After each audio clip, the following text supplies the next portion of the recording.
She lived long enough for them to hold her, name her, Annika, after his mother, Francisca's suggestion. They had watched her breathe in the tiniest, most shallow of ways, her small chest labouring.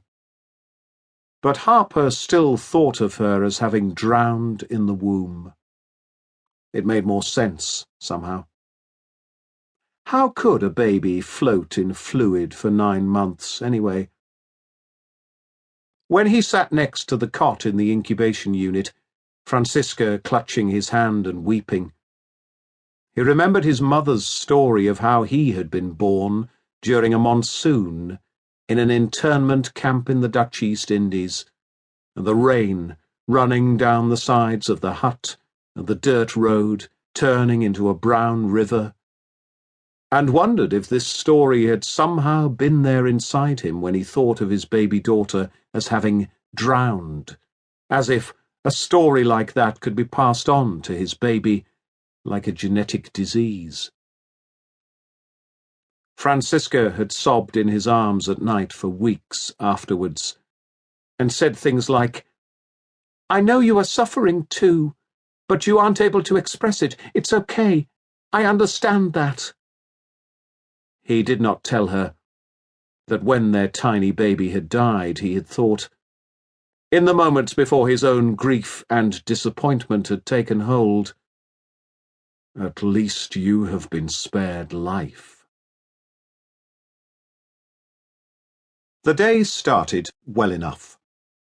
He had arranged to pick Rita up at 2 p.m., and although she had told him to park outside an electrical shop on Monkey Forest Road and wait for her there, he got out of the car and wandered up and down a few paces each way, curious to know which compound was hers.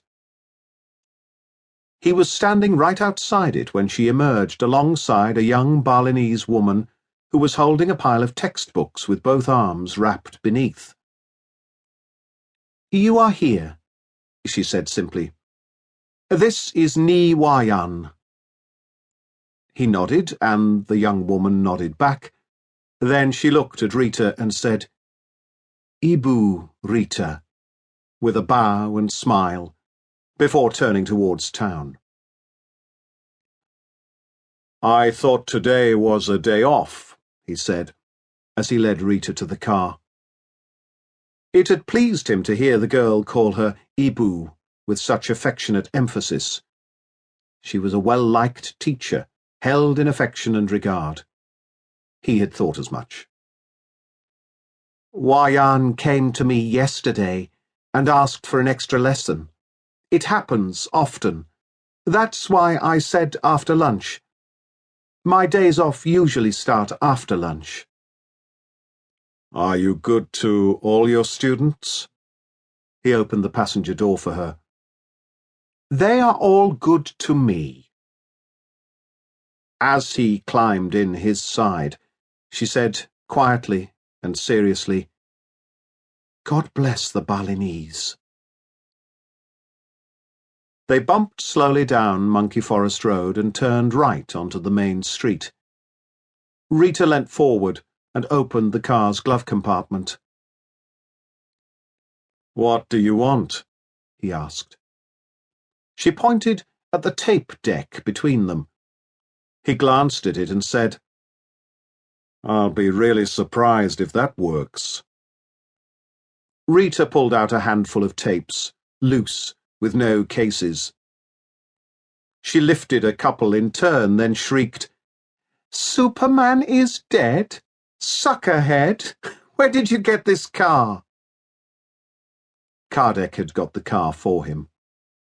He had wanted a local vehicle, nothing identifiable as a foreigner's hire car. "What's Suckerhead?" Rita was still looking through the cassettes. "Local death metal.